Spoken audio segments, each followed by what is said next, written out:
बहू और बुलेट। घर के बाहर फट फट फट की जोर से आवाज हुई। सीमा को लगा कि पटाखे फूट रहे हैं।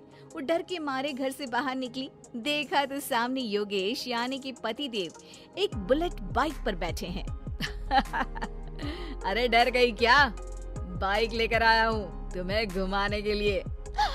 सच में? मुझे लगा पटाखे फूट रहे हैं। अरे पटाखे भी फूटेंगे और मिठाई भी बटेगी। माँ को तो बुलाओ। माँ भी बाहर आ जाती है। अरे योगेश बेटा, इतनी जल्दी आ गया। और ये गाड़ी किसकी है? साहब की है? हाँ माँ, तुम्हारा बेटा साहब से कम है क्या? मेरी ही है। अरे बेटा, इतनी बड़ी गाड़ी ले ली, इससे तो तू घोड़ा ही ले लेता। महंगी पड़ी होगी ना? माँ महंगी सस्ती छोड़ो और मिठाई लाया हूँ, गांव में बंटवा दो। अरे बंटवा क्यों दो? पीछे बैठो, गांव में बांट कर आते हैं। सब खुश थे। योगेश गांव के बाहर एक कोयले के खदान में मजदूरी करता था। मेहनत और अकल से उसने वहाँ ठेकेदारी का काम सीख लिया और सूझबूझ से ठीक ठाक पैसा बनाने लगा। गांव में बात फैल गई कि योगेश के घर धमाका गाड़ी आई है। ऐसी गाड़ी पहले कभी किसी ने गांव में तो देखी नहीं थी। योगेश और माँ गाड़ी से वापस घर आ जाते हैं। बेटा, बाबूजी ऊपर से देख रहे होंगे और आशीर्वाद भी दे रहे होंगे तुझे। वो होते तो उनको भी घुमाता माँ। पूरे गांव में नाच नाच के मिठाई बांटने जाते। जैसे मैंने नाच नाच के बांटी थी जब वो अपने लिए एक साइकिल लेकर आए थे। बस बस, बाबूजी दो बात भी सुनाते कि फटफट वाली फटफटी ले आया। सीमा आगे कहती है, अपने लिए तो ये गाड़ी ले आए और मेरे लिए? अरे ये गाड़ी तुम्हारे लिए ही तो है। पक्का मेरे लिए है? अरे पक्का तुम्हारे लिए है।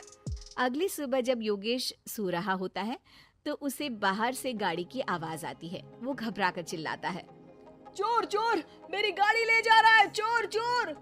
माँ भी जागती है और योगेश के साथ दरवाजे की तरफ भागती है। जैसे ही दोनों बाहर निकलते हैं तो देखते हैं कि सीमा गाड़ी चला रही है। अरे बहू, नाक कटवाओगी क्या? ये क्या कर रही हो? अरे गिर जाओगी, ये क्या कर रही हो तुम? सीमा गाड़ी को रोक कर कहती है, सारे गांव में घुमा लाई, कहीं नहीं गिरी। क्या? सारे गांव में घुमा लाई? अरे लोग क्या कहेंगे बहू?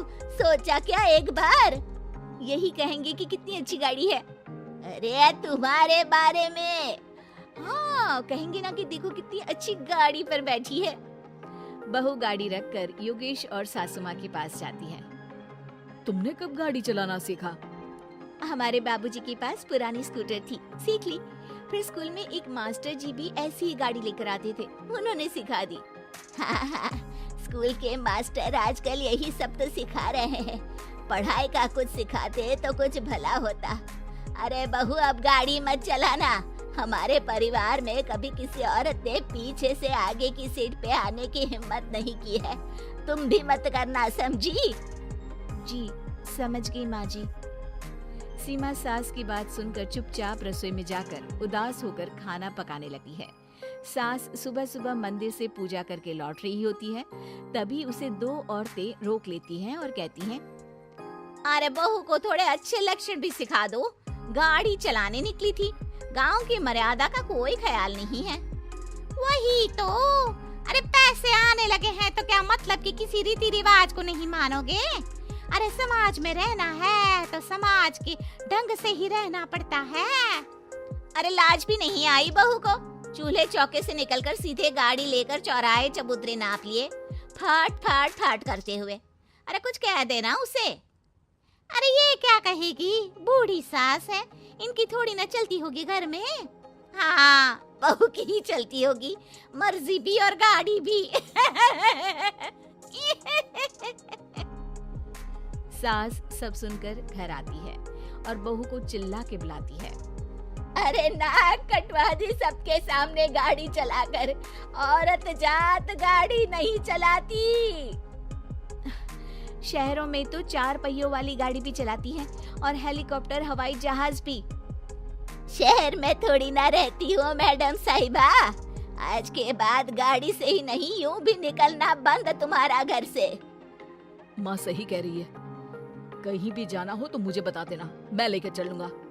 आज माँ को तुम्हारे कारण कितनी बातें सुननी पड़ी। इतना कहते हुए योगेश वहाँ से चला जाता है। बारिश की वजह से कारखाने के रोड पर कीचड़ रहता है, इसीलिए योगेश गाड़ी घर रख कर जाता है और किसी से लिफ्ट लेकर कारखाने पहुँचता है ताकि नई गाड़ी गंदी ना हो। लेकिन शाम को इतनी तेज बारिश होती है कि उसे वापस आने का कोई साधन ही नहीं मिलता। बारिश बढ़ती जाती है, रात के 11 बज जाते हैं। रास्ते में एक नदी का ब्रिज है, अगर उस पर पानी आ गया तो योगेश कारखाने में ही फंस जाएगा। पूरी रात भूखे प्यासे बितानी पड़ेगी। घना अंधेरा, बिजली की कड़कड़ाहट और तेज बारिश। राजेश डर भी रहा था, ठंड से कांप भी रहा था। तभी उसे रोड से आती हुई एक रोशनी दिखती है। वो देखता है कि उसके सामने एक बाइक आकर खड़ी हुई है। वो ऊपर वाले को धन्यवाद देकर उस बाइक वाले आदमी की तरफ बढ़ता है, पर पास जाकर देखता है तो भौचक्का रह जाता है। सीमा, तुम यहाँ इतनी बारिश में गाड़ी पर? पहले बैठो तो, नदी ब्रिज पे आ जाएगी तो जाना मुश्किल हो जाएगा। योगेश गाड़ी के पीछे बैठता है। सीमा गाड़ी चला रही है। मैंने तो तुमको पहचाना ही नहीं। गाड़ी की आवाज तो पहचानी होगी ना। अरे पर मुझे नहीं पता था कि तुम आओगी। अच्छा किया कि तुम आ गई। माँ नहीं आने दे रही थी, पर हमेशा पति पत्नी की रक्षा थोड़ी ना करेगा, पत्नी को भी तो करनी चाहिए। योगेश को सुबह अपने किए पर पछतावा होता है। उसकी आंख में आंसू आ गए जो बारिश की बूंदों में बह गए थे। उसके बाद सीमा को सास ने और योगेश ने खुशी खुशी समाज की सीमा लांघने की मंजूरी दे दी। अब वो जहाँ भी जाती फट फट फट गाड़ी पे ही जाती।